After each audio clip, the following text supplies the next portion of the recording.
Xô ra ném thảm xuống đất. Mụ nói sao việc nhà đều để mình làm. Ông bố chồng nghe xong liền khó chịu. Ông nói mày ăn ở không trong nhà này, bắt mày làm chút việc thì sao? Mày còn dám ra điều kiện? Nếu không vì mày sinh cháu cho tao, tao đã không giữ mày lại. Sớm biết vậy đã để vợ cả ở lại, cho mày ra ngoài lang thang. Xô ra nói nếu vậy, tôi sẽ bế song thai rời đi. Ông bố chồng nói không thể. Mày đi thì đi, nhưng phải để song thai lại. Xô ra nghe không cho mang con đi, cũng không dám nói rời đi nữa. Sau đó ông bắt mụ tiếp tục trải thảm, còn dặn phải trải xong trước khi nấu tối, rồi mới đi nấu cơm. Ông bố chồng quá độc đoán. Nếu không vì con níu lại, chắc Xô ra đã bỏ trốn. Một lúc sau ông lại thấy mình quá tay, liền quay sang dỗ dành. Ông bảo Xô ra làm cho tốt, rồi sẽ mời ăn ngon. Ông bố chồng luôn nhìn chằm Xô ra, sợ mụ lén nghỉ tay. Thấy Xô ra đi ra ngoài, ông lập tức theo sát. Thấy mụ chỉ ra lấy thảm, lúc này mới yên tâm. Ông cũng không nỡ để Xô ra đi, vì nếu mụ đi, trong nhà sẽ không ai dọn dẹp nấu nướng. Đồng thời ông lại không yên tâm Xô ra, vì biết mụ hay trốn việc, nên luôn giám sát mụ. Ông còn tật xấu, hễ thấy Xô ra chậm chút là chỉ trỏ mắng mỏ ngay. Ông hay đem Xô ra so với vợ cả, trong khi tính cách khác hẳn, hoàn toàn không thể so sánh. Nhìn hoàn cảnh hiện tại của Xô ra, người kể thật sự mừng thay cho vợ cả. Nếu không bị đuổi đi, mọi việc này chắc là vợ cả gánh. Xô ra cũng thật xui xẻo.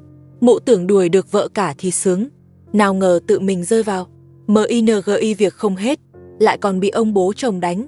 Cuộc sống này là do Xô ra tự chuốc, ai bảo mụ quá mạnh mẽ.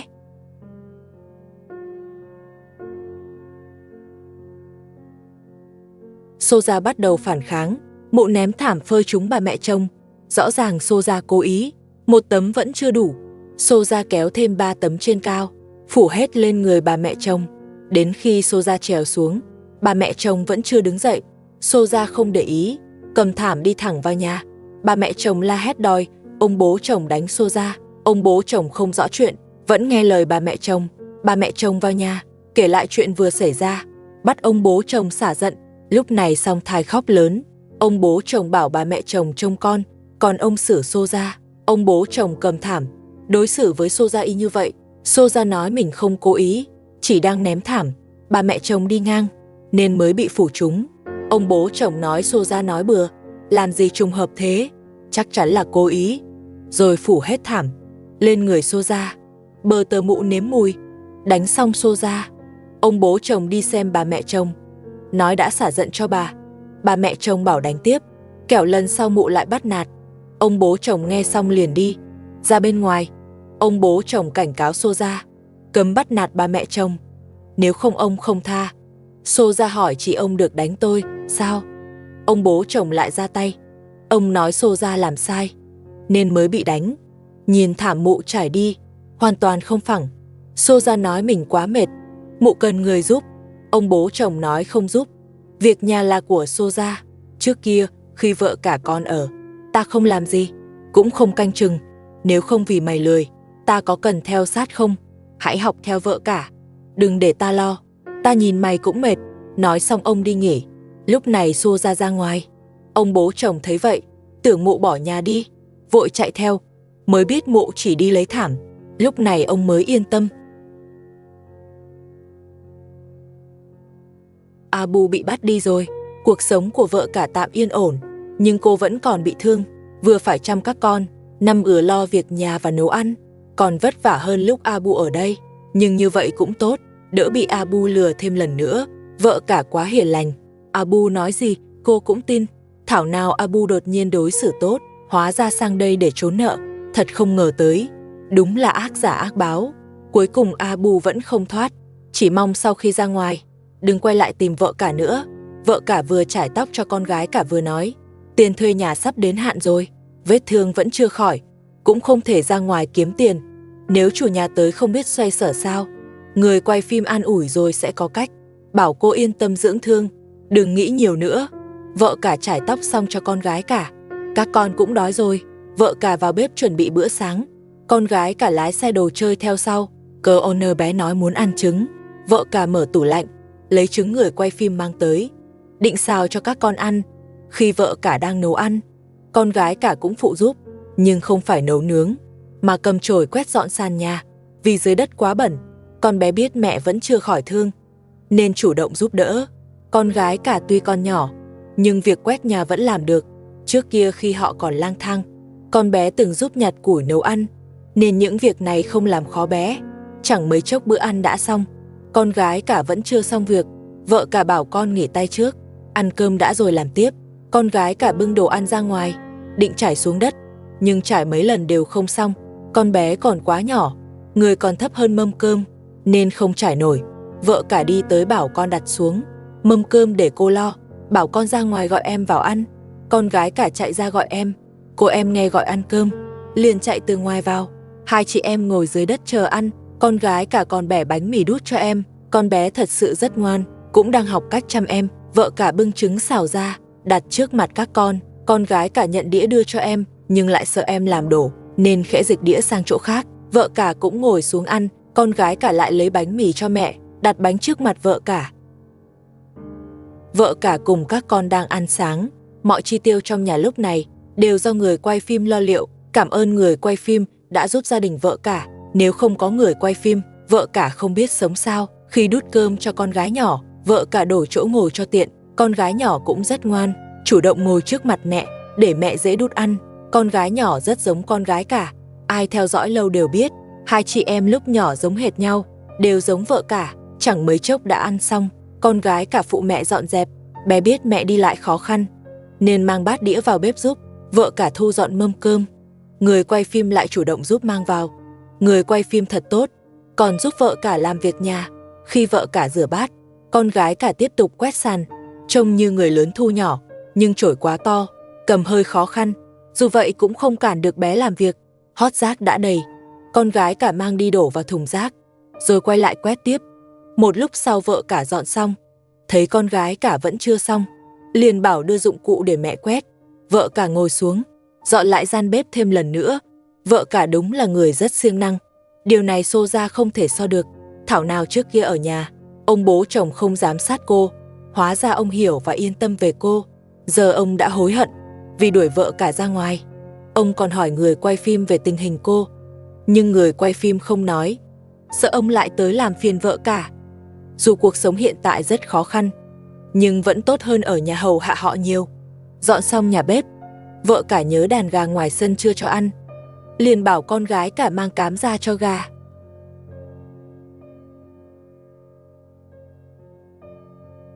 Hôm nay người quay phim lại chi tiền, anh ấy mang sữa chua cho vợ cả. Số sữa chua này để cho các con. Giờ con gái nhỏ đã không uống sữa bột, nhưng dinh dưỡng vẫn phải đủ, vì bé và con gái cả đang lớn. Hơn nữa vợ cả còn đang bị thương, cô cũng cần bồi bổ. Con gái nhỏ lại nằm bò ngủ trên đất. Vợ cả sợ bé nằm vậy không thoải mái, liền vào phòng lấy chăn ra, trải xuống đất, rồi đặt con gái nhỏ lên, để bé ngủ ngon hơn. Như vậy cũng tốt cho phát triển. Sắp xếp xong cho con gái nhỏ, vợ cả lại tiếp tục dọn dẹp. Dù trong nhà có tivi, nhưng vợ cả chưa bao giờ cho các con xem, có lẽ cũng để tiết kiệm tiền, và xem nhiều tivi cũng không tốt cho trẻ. Dọn xong việc trong nhà, vợ cả mang ấm nước ra ngoài rửa. Bên trong ấm đóng đầy cặn vôi, cô lấy dụng cụ ra cọ rửa. Con gái cả cho gà con ăn cám, sau đó lại quay sang giúp mẹ. Vợ cả nói cặn vôi bám quá nhiều, bảo con gái cả đi lấy nước rửa chén. Con gái cả rất hiểu chuyện, lập tức đứng dậy đi lấy. Cặn trong ấm đúng là rất khó rửa, hóa ra không chỉ nhà mình vậy, nước ở đâu cũng thế. Dùng lâu ngày, ấm nước đều bị đóng cặn. Chẳng mấy chốc con gái cả mang nước rửa chén ra, còn không quên mang thêm khăn cho mẹ. Con gái cả thật thông minh, dùng nước rửa chén và khăn, có ấm nhanh hơn hẳn. Con gái cả đưa đồ cho mẹ, còn chạy tới mở vòi nước, để mẹ vừa cọ vừa xả. Xong xuôi việc đó, con gái cả nghe gà mái kêu, bé biết có trứng rồi, liền chạy vào chuồng nhặt trứng. Bé người nhỏ, chui vào rất dễ, một lát sau ra ngoài, quả nhiên nhặt được 2 quả trứng. Bé cầm trứng chạy khoe với mẹ, nói mình nhặt được 2 quả trứng.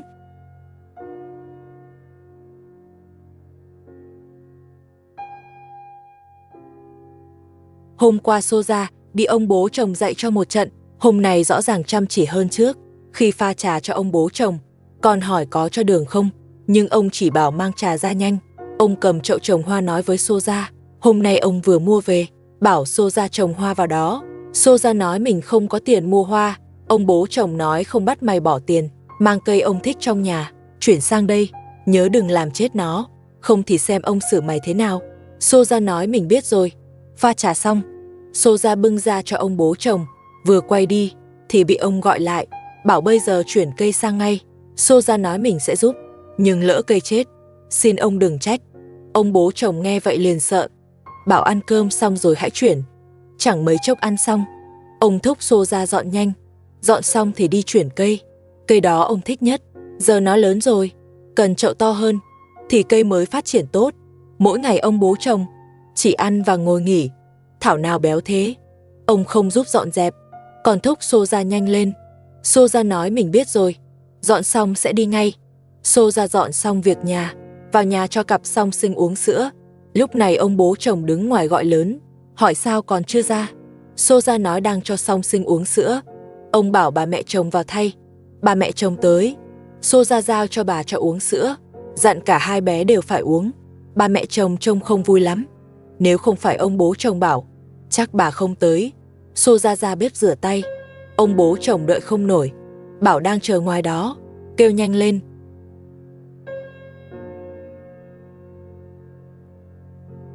Ông bố chồng được hầu quá kỹ, còn sai Soja lấy giày. Xem ra ông nắm Soja trong tay rồi. Ông dặn Soja tạm đừng rửa bát, đi chuyển cây trước. Soja nói mình không biết làm sao. Ông mắng Soja là đồ ngốc, đến chuyển cây cũng không biết. Nhưng ông cũng lười tự làm, nên bảo đặt chậu xuống trước, rửa bát xong rồi hãy chuyển. Soja đặt chậu xuống rồi đi làm tiếp. Theo tôi thấy, Soja chỉ muốn bớt việc thì hơn, có thời gian còn muốn nghỉ ngơi. Khi Soja rửa bát, ông bố chồng đứng nhìn bên cạnh, chờ Soja làm cho ông. Rửa xong bát Soja lại quét sân.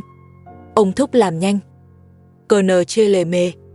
Soja dọn xong, ông đợi đến sốt ruột, bảo Soja ôm cây, còn ông cầm chậu đi trước. Ra tới bên ngoài, ông bảo Soja đặt cây xuống, rồi bắt đầu đào đất. Soja nói mình không biết chuyển cây, lỡ cây chết, xin ông đừng trách. Ông bố chồng vẫn sợ Soja làm chết cây, nên tự tay làm, chỉ dám để Soja đứng nhìn, cả không dám cho động vào. Quả thật là quá không yên tâm. Đến khi ông đặt cây vào chậu xong, ông mới yên tâm, bảo Soja lấp đất vào, đổ đầy chậu. Lấp đất xong, ông bảo Soja khiêng chậu về. Chậu rất nặng, Soja đi chưa xa đã phải dừng. Ông lại bỏ thêm đá vào, bảo Soja tự khiêng tiếp, còn ông ung dung theo sau, lại dặn Soja cẩn thận. Về tới nhà, Soja đặt chậu về chỗ cũ. Ông nói không được, bắt Soja khiêng vào phòng ông, lại bắt Soja tưới nước. Nếu không vì Soja sợ bị đánh, cây này chắc không sống nổi. Soja bị cảm rồi, sợ lây cho song sinh nên đeo khẩu trang. Mụ nói với bà mẹ chồng mình không thể trông song sinh. Bà mẹ chồng nói Soja giả vờ, hôm qua còn bình thường, hôm nay sao đã cảm rồi. Lúc này ông bố chồng vào, bảo Soja ra ngoài dọn việc. Soja nói mình bị cảm. Ông bố chồng nói ông biết, nhưng vẫn không ảnh hưởng làm việc. Bà mẹ chồng cũng nói nếu thật sự bị cảm thì càng nên đi làm vậy sẽ mau khỏi. Soja sợ lại bị đánh ra ngoài làm việc. Đến phòng khách, Soja cầm thử bộ bát đĩa. Ông bố chồng bảo đặt xuống, nói mụ bị cảm còn đụng bát đĩa, có phải muốn lây cho mọi người. Soja nói nếu không cho cầm đồ, vậy mụ cũng không nấu cơm. Ông bố chồng nói không bảo mụ nấu, mà bảo mụ dọn nhà, còn nói Soja cãi cùn. Soja không dám nói nữa, đứng ngây ra. Ông bố chồng lại hỏi đứng làm gì, bảo mau quét sàn. Soja đành làm theo ý ông. Soja nói cứ làm là bị choáng đầu. Ông bố chồng nói mụ lại muốn trốn việc, có phải muốn đi nghỉ. Nói xong liền ra tay dậy. Soja nói mình thật sự chóng mặt. Ông bố chồng nói mụ chóng mặt vì chưa đổ mồ hôi, khi dọn xong hết việc nhà, mụ sẽ ra mồ hôi, lúc đó sẽ không còn chóng mặt. Bây giờ chóng mặt là vì chưa ra mồ hôi, nên phải làm việc cho đàng hoàng, mau làm cho toát mồ hôi. Đôi lúc thấy Soja cũng đáng thương, đến cảm cũng phải làm việc, không làm là bị đánh. Chẳng biết Soja ở lại đây vì điều gì, không có nhà lớn, cũng không có quan tâm từ ông và bà mẹ chồng, chỉ có việc làm không hết và đòn đánh không dứt. Có lẽ Soja đang chờ ông bố chồng và bà mẹ chồng già đi, đến lúc đó mụ mới có thể lật ngược.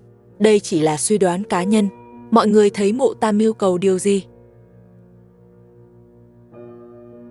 Soja dọn dẹp xong trong nhà, bà mẹ chồng liền bước tới. Bà ta chỉ ra ngoài sân nói với Soja, bảo mụ tiện thể dọn luôn ngoài sân, Xô ra nói mình còn chưa ăn cơm, lại rất mệt, cần nghỉ một lát. Ba mẹ chồng nói không được, bắt buộc phải ra dọn sân. Xô ra tức giận ném chổi xuống đất. Mụ nói ai muốn dọn thì tự dọn, còn mụ thì không làm nữa. Ba mẹ chồng cầm chổi lao tới đánh mụ, còn mắng Xô ra dám cãi lời. Xô ra nói mình đang bị cảm, trong người rất khó chịu, lại còn chưa ăn gì. Dù sao tôi cũng không dọn sân, trừ khi cho tôi ăn no trước đã. Ba mẹ chồng lại bắt Xô ra đi nấu cơm. Xô ra nói lúc nãy ông bố chồng không cho mụ đụng bát đĩa, nói sẽ lây bệnh cho mọi người, nên hôm nay mụ sẽ không nấu cơm.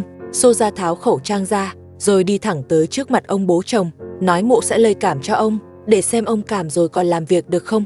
Ông bố chồng tức giận đứng dậy đánh mụ. Ông nói sức khỏe mình vốn đã không tốt, mụ còn dám định lây cảm cho ông. Ông bảo Xô ra mau đeo khẩu trang vào, nếu không sẽ còn bị đánh.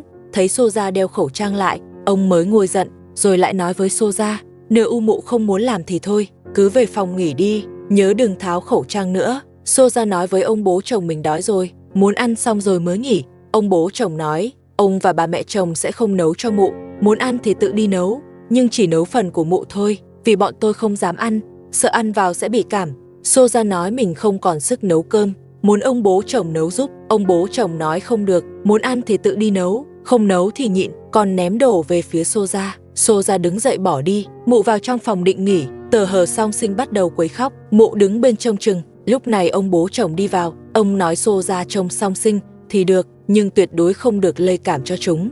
Nếu Song Sinh bị cảm thì ông vẫn sẽ đánh mụ. Xô ra dỗ dành Song Sinh ngủ. Lúc này ông bố chồng đi vào. Ông nói với Xô ra, cây giống trồng ở vườn rau trước đó đều chết khô, là vì Xô ra không tưới nước nên mới ra nông nỗi này. Xô ra không thể chối trách nhiệm. Hôm nay chuẩn bị dọn lại vườn rau, mụ định ra ngoài mua cây giống. Xô ra nói cây chết không phải do tôi, là ông bố chồng trồng không tốt. Ông bố chồng nói, chính vì Xô ra tưới nước không kịp thời, nên bảo Xô ra đưa tiền cho ông đi mua. Nói xong ông liền rời đi. Ông bố chồng ra ngoài tìm bà mẹ chồng, bảo bà vào đòi tiền Xô ra để ông đi mua. Bà mẹ chồng tới tìm Xô ra đòi tiền. Xô ra nói mình không có. Bà mẹ chồng nói mụ tưởng tôi không biết sao, tiền của Abu đều bị mụ lấy hết, nếu mụ không đưa tôi sẽ tự tìm. Xô ra không còn cách nào, đành đi lấy tiền. Mụ còn nói trời nóng quá, đưa thêm tiền cho bà mẹ chồng. Xô ra quả nhiên còn tiền, xem ra Abu không nói dối, tiền người khác đều bị Xô ra lấy. Ông bố chồng cầm tiền xem qua, rồi hài lòng đi mua đồ. Xem ra Xô ra đưa không ít, đủ để mua cây giống. Ông bố chồng đi rồi, bà mẹ chồng liền hỏi Xô ra, Abu đưa mụ bao nhiêu tiền? Xô ra nói chỉ có từng đó, tôi đưa hết cho bà rồi, tôi giờ không còn tiền, bảo bà đừng nhớ tới nữa. Bà mẹ chồng nói không phải thèm tiền, chỉ bảo Xô ra giữ tiền cẩn thận. Nhà của ông bố chồng quá bừa bộn. Xô ra vừa dọn vừa than phiền, nói trong nhà cũng không có trẻ nghịch, sao lại bừa bộn thế này. Ông bố chồng nói đống gối này do ông ném, vì Xô ra cứ ngủ không chịu dậy nên ông mới nổi giận. Ông còn bảo Xô ra nên thấy may, tôi không ném gối vào người mụ, lần sau còn ngủ nướng, tôi sẽ ném gối vào mụ. Xô ra nói mình đã quá mệt, bảo ông bố chồng đừng giao việc nữa. Ông bố chồng nói không giao việc, chẳng lẽ để mụ ngày nào cũng ngủ nướng. Đừng tưởng tôi mua sữa cho Song Sinh là mụ kê cao gối ngủ yên, nếu mụ không làm theo lời tôi vẫn sẽ cắt sữa của Song Sinh, lúc đó đừng trách tôi không nhắc. Xô ra nói dù ông không mua sữa, tôi vẫn có tiền. Ông bố chồng nói tiền mụ rồi cũng hết, nên hãy nghĩ cho kỹ đi. Nói xong bảo Xô ra dọn nhà, gom đồ nhàn rỗi không dùng lại, rồi ông mang đi bán mua sữa cho Song Sinh. Ông nghe hàng xóm nói, cứ đăng đồ lên chợ đồ cũ là được, giờ còn có đăng AI và gửi bán đồ nhàn rỗi tiện hơn, nhẹ nhàng thu về mấy nghìn. Thật sự quá thần kỳ. Đồ ăn trên kệ vẫn từ tối qua đến giờ vẫn không rửa. Xô ra giờ không dám than nữa, mụ biết than cũng vô ích, lỡ đâu lại bị ông bố chồng dạy dỗ, nên mang bát đĩa ra bồn rửa. Chưa rửa xong, ông bố chồng bảo dừng lại. Ông nói Xô ra còn chưa làm bữa sáng, bảo mụ nấu trước. Ông muốn ăn trứng sao? Xô ra lấy 2 quả trứng trong tủ lạnh, cho vào chảo xào xong trứng. Xô ra trải sẵn đồ ăn. Ông bố chồng ngồi đất chờ ăn. Đến khi Xô ra mang bánh và trứng tới, ông không quan tâm người khác ăn chưa, chỉ cần ông đói, cầm bánh lên ăn luôn. Xô ra tranh thủ lúc này qua xem Song Sinh. Chẳng mấy chốc ông bố chồng ăn xong, ông lại gọi Xô ra, bảo dọn đồ trước mặt ông. Xô ra dọn xong, rửa chung với bát đĩa tối qua. ông bố chồng lại tới. Ông nói không cho rửa trong nhà, vì sẽ làm ướt thảm, bảo Soja ra sân rửa. Soja đành mang bát đĩa ra sân. Khi đang rửa, ông bố chồng còn đứng thúc giục, bảo kho đã lâu không dọn, dặn Soja không được lười. Rửa xong thì đi dọn kho. Vì muốn ăn thịt gà, lại dám tháo luôn chuồng gà trong nhà. Thật sự phải nể tính cách của Soja. Bà mẹ chồng ngồi trong nhà gọi song sinh, vì ông bố chồng và Soja đều không có ở nhà, chẳng biết họ đi đâu. Một lúc sau Soja về, mụ hầm hầm xông vào nhà, ném khăn che mặt xuống đất. Bà mẹ chồng hỏi có chuyện gì. Soja nói mình và ông bố chồng đi mua đồ, đã mua trái cây xong. Trên đường về, mụ muốn mua thêm mấy con gà con về nuôi, đợi lớn lên thì ăn bồi bổ. Nhưng ông bố chồng không cho mua, còn nói dù có nuôi thì mụ cũng không được ăn, vì mụ lười, gà con chắc chắn sẽ chết đói, chỉ tốn tiền vô ích. Bà mẹ chồng hỏi trái cây đâu, mang ra cho tôi ăn. Soja nói trái cây bị ông bố chồng mang đi rồi. Ông nói cầm trái cây đi đòi tiền thuê nhà của Maria. Nếu không đòi được thì ông cũng không còn tiền, nên mới không mua gà con cho tôi. Xem ra ông bố chồng không phải đi đòi tiền, mà là đi tán gẫu với Maria. Soja đi ra ngoài, bà mẹ chồng cũng theo ra. Bà nói chuồng gà trong nhà đã cũ nát, dù có mua gà con cũng không có chỗ nuôi. Ông bố chồng không mua gà con là đúng. Soja nói tôi nhất định phải nuôi gà con. Trước kia khi vợ cả con ở đây, trong nhà không chỉ có thịt gà ăn, còn được ăn trứng gà tươi. Giờ vợ cả không còn ở đây, mấy người đã ăn hết gà của cô ấy, tôi cũng cần bồi bổ, tôi nhất định nuôi gà con. Bà mẹ chồng nói vợ cả chăm chỉ và biết nuôi, cờ nờ mụ biết làm gì, mụ ngoài ăn ra thì chẳng làm được gì. Soja nói nếu bà không cho tôi nuôi, vậy chuồng gà trong nhà cũng không cần tồn tại nữa, tôi sẽ đi tháo nó ngay. Nói xong liền cầm dụng cụ ra tháo chuồng gà. Bà mẹ chồng đứng bên cản lại, bà nói dù không nuôi gà con cũng không cần phá chuồng chứ. Soja không thèm để ý, tiếp tục tháo chuồng gà. Lúc này ông bố chồng không có ở nhà, bà mẹ chồng căn bản không cản nổi mụ. Tính cách của Soja quá cứng đầu, chỉ vì muốn ăn thịt gà mà ông bố chồng không mua cho cô liền cầm dụng cụ phá chuồng gà trong nhà. Bà mẹ chồng chạy tới khuyên can, nhưng khuyên không được, bà liền quay ra sân, lấy vòi nước mang tới, quấn lên người Soja để ngăn cô lại. Bà bảo Soja mau dừng tay, cô mà phá chuồng gà xong, khi ông bố chồng về sẽ không tha cho cô đâu. Soja nói cô nhất định phải phá chuồng gà. Ai bảo ông bố chồng không mua gà con cho cô, không mua gà con thì giữ chuồng làm gì. Bà mẹ chồng nói cô không phải có tiền sao, ông bố chồng không mua thì cô tự mua là được, có cần thiết phải phá chuồng gà không? Soja nói tiền của cô để dành mua sữa cho song sinh, mụ sẽ không lấy tiền đó mua gà con. Bà mẹ chồng nói nếu cô không sợ mệt thì cứ phá, dù sao tôi cũng không cản nổi cô. Bà mẹ chồng không ngăn Soja nữa, bà đành bỏ đi. Bây giờ Soja không bị ai cản càng làm hăng hơn. Rất nhanh chuồng gà đã bị phá gần xong. Lúc này ông bố chồng từ nhà Maria trở về.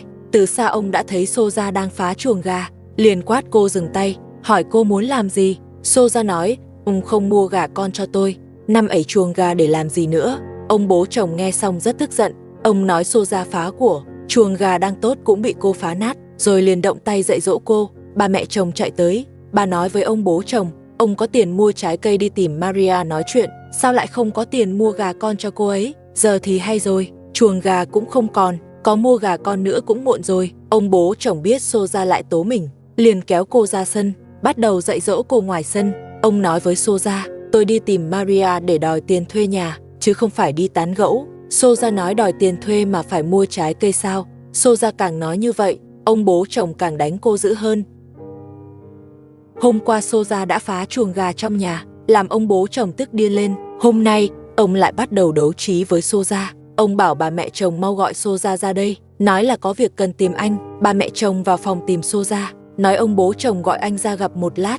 Soja nói mình không có thời gian, mụ đang cho song sinh uống sữa. Bà mẹ chồng nói tôi đã nói xong rồi, nếu mụ không ra thì ông bố chồng sẽ dạy dỗ mụ. Soja sợ bị đánh, bế song sinh ra gặp ông bố chồng.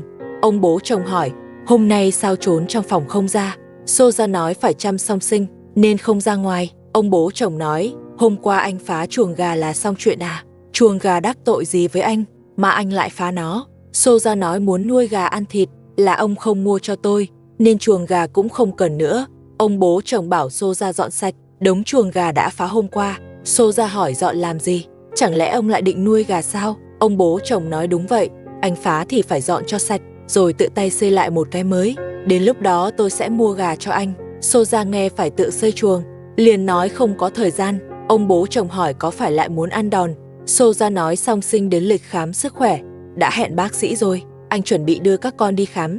Ông bố chồng sợ Soja bế song sinh bỏ trốn, nên bảo bà mẹ chồng đi cùng. Bà mẹ chồng nói không đi, vì đường xa, bà không muốn đi bộ. Soja cũng nói không cần bà mẹ chồng đi. Anh càng nói vậy, ông bố chồng càng không yên tâm. Ông bảo bà mẹ chồng bế song sinh từ tay Soja trước, rồi bảo Soja đi bế đứa còn lại. Soja thu dọn xong liền đi ra. Mụ nói mình sẽ quay về rất nhanh. Ông bố chồng nói mụ đưa song sinh đi khám. Tôi không cản, nhưng mụ chỉ được đưa một đứa đi trước. Soja nói không được, đã hẹn rồi là phải đưa cả hai đi. Ông bố chồng nói hoặc mụ đưa một đứa, hoặc để lại cả hai, tóm lại không cho mụ bế cả hai đi cùng lúc.